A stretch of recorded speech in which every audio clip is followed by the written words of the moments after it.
Сәлем, дуслар! Сәлем! Тылсымлы рәсем дәресенә рәхим итегез. Дусларым, киң океан төбендә бик матур һәм зур кит яши. Бүген без аның рәсемен эз калдыру техникасы ярдәмендә ясарга өйрәнербез. Башладык. Бу рәсемне ясар өчен безгә зәңгәр, куе зәңгәр, зәбәрҗәт төсендәге гуаш буяулар, гади карандаш һәм пумалалар, стакан белән су һәм ак кәгазь бите кирәк булачак. Иң элек без кәгазь битен урталай биклибез.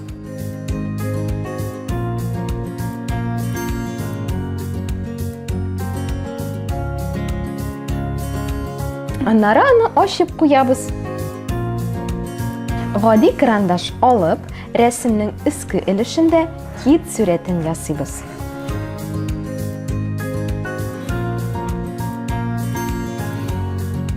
Китнең гәүдәсе зур, койрыгы өскә карап тора. Күзе һәм авызы да бар. Хәзер ачык зәңгәр төсне алабыз. Рәсемнең аскы өлешен бик яхшылап дымландырабыз.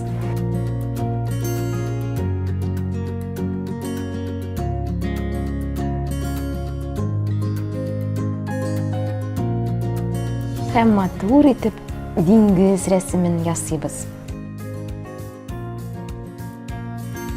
Бу вакытта пумаланың йөрүенә игътибар итегез. Аны уңнан сулга һәм сулдан уңга гына хәрәкәтләндерегез. Зәбәрҗәт төсендәге буяуны алабыз һәм диңгезне ясавыбызны дәвам итәбез. Төрле төсләрне куллану диңгезнең тирәнлеген күрсәтергә ярдәм итәр. Хәзер куе зәңгәр төскә дә вакыт килеп җитте. Диңгезнең төбен ясыйбыз. Без бу рәсемне эз калдыру ысулы белән ясыйбыз. Рәсемнең аскы өлешен өске өлешенә таба китерәбез һәм рәсемнең арткы өлешенә бик яхшылап басабыз.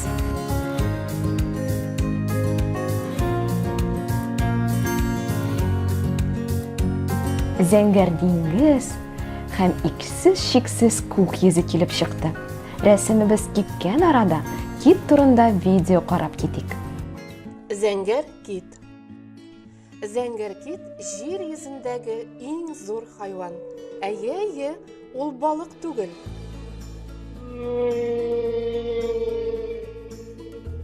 Ә балаларын сөт белән имезеп үстерә торган су хайваны. Китнең саңаклары юк.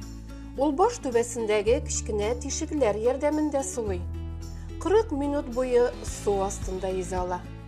Су өстенә чыккач, үпкәләреннән су парын өреп чыгара. Бу вакытта без аның башыннан фонтан атылганын күрәбез. Зәңгәр кит бик зур һәм авыр хайван. Аның авырлыгы 180 000 килограмм. Бу бик күп. Ул кыры җир өстендәге иң зур хайваннан, Африка филеннән хәтта 25 тапкыр зуррак. Шундый зур булса да, зәңгәр кит эре балыкларны һәм зур су хайваннарын ашамый.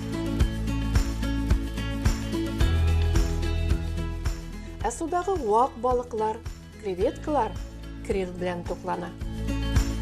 Аларны су белән бергә авызына каба да, аннары суны кире чыгара. Ә крилне юта.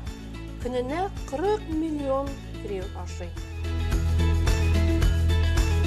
Ана кит 2-3 елга бер тапкыр бала таба. Әнисенең эчендә бәбие 12 ай яши. Туганда аның авырлыгы 6,5 тонна була.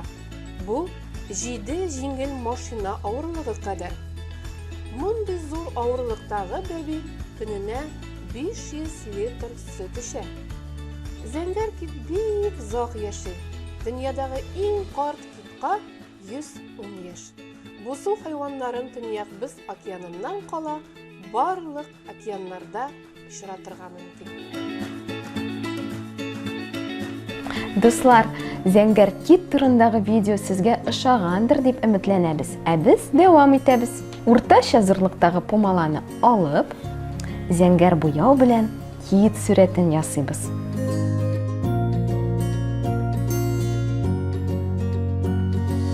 Рәсемебез тагын да матуррак булсын дисәгез, суны жәлләмәгез. Помаланы суга тыгып, дымландырып торыгыз. Китнең койрыгын буйыбыз. Һәм гәүдәсен ясап бетерәбез.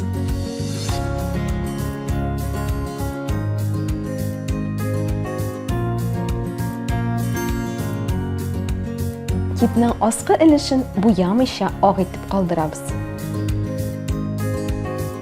Китебез күләмлерәк күренсен өчен рәсемнең эске өлешенә куе зәңгәр буяуны салабыз.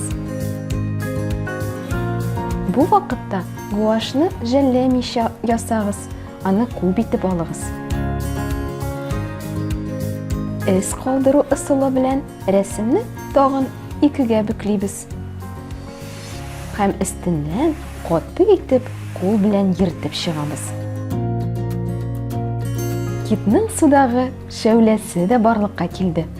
Хәзер рәсемнең эске өлешенә күчәбез. Һәм китнең күзләрен ясыйбыз. Аңа матур детальләр истибез.